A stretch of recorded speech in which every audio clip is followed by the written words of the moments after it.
This is Ambi from Board Game Blitz, and today I'm going to show you how to play Baseball Highlights 2045.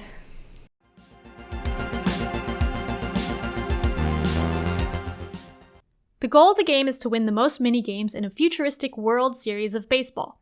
Each mini-game, you and your opponent will alternate playing a total of 6 cards each, and you can buy new players into your team between mini-games. At the start of each mini-game, draw the top 6 cards from your lineup deck into your hand. These are the cards you'll be playing in the minigame. If you ever need to draw a card from the lineup and there are no cards there, reshuffle your dugout into the lineup. After you draw 6 cards, you decide whether you want to put one of your cards on the on-deck circle face down.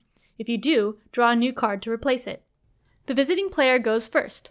On each turn, play a card from your hand to the in-play box. Then, you resolve any immediate action, resolve your opponent's threatened hits from their previous turn, and place your own threatened hits. If there is text in the immediate action box, then perform the action, if applicable. For example, this action lets me cancel one hit, so I'd remove one of my opponent's threatened hits. If your opponent has any uncancelled hits left, then they are resolved from left to right. For each hit, advance all current base runners corresponding to the hit, then move the batter. To advance the base runners, start with the furthest forward runner. Singles are 1 base, doubles are 2, triples are 3, and home runs score everyone.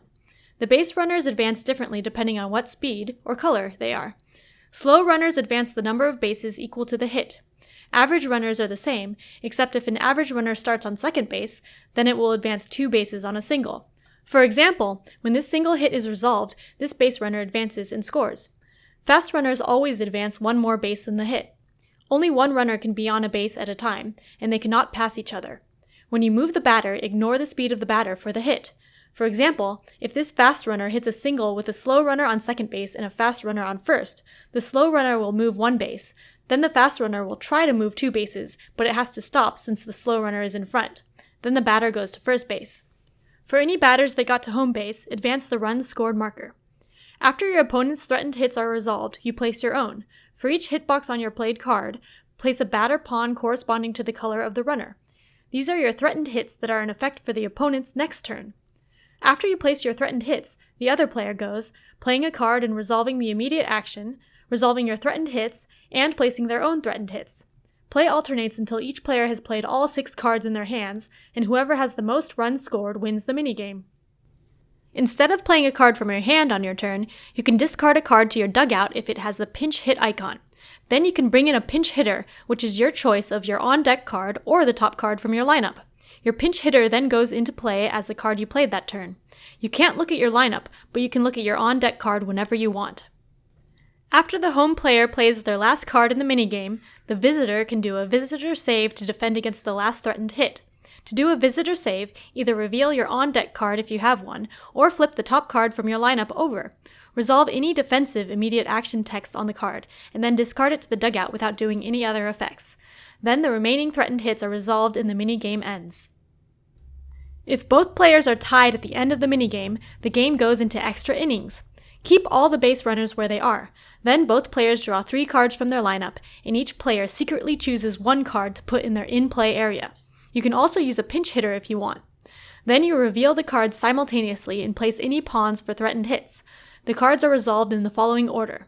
First, the home team's immediate action, then the visiting team's immediate action, and then both players' threatened hits are resolved at the same time. If one player is now ahead, then that player wins the minigame.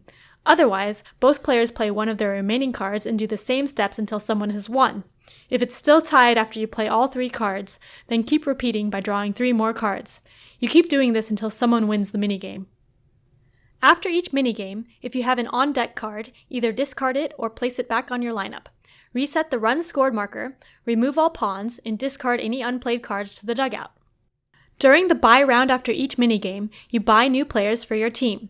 Your revenue is calculated from all of the cards that were used in the game, the ones in the in-play box. Sum up the green circle numbers. The player with the lowest revenue, or the loser of the minigame if tied, decides who buys first. On your turn to buy, you can buy as many cards as you can afford from the buy row. Money does not carry over to the next round. When you purchase a card, a new card is drawn to replace it, so there are always 6 to choose from. For example, I have 9 revenue at the end of the minigame, so I could buy this player for 5 and then also this one for 4. Place new players face down on your lineup, so you will draw it next game. For each player you buy, send one card from your in-play box face down to the minor leagues, so your deck will always have 15 cards. After the buy round, discard all the rest of the cards from your in-play box to your dugout. Then you start a new minigame without shuffling. You continue alternating minigames and buy rounds until one player has won the best of however many games you're playing. The number of minigames played and whoever is the home team each game depends on what game mode you are playing, but minigames work the same in all game modes. And that's how you play Baseball Highlights 2045. Click the link for setup, immediate actions, and game modes. Check out our website for more videos, podcasts, and blogs. Thanks for watching Board Game Blitz!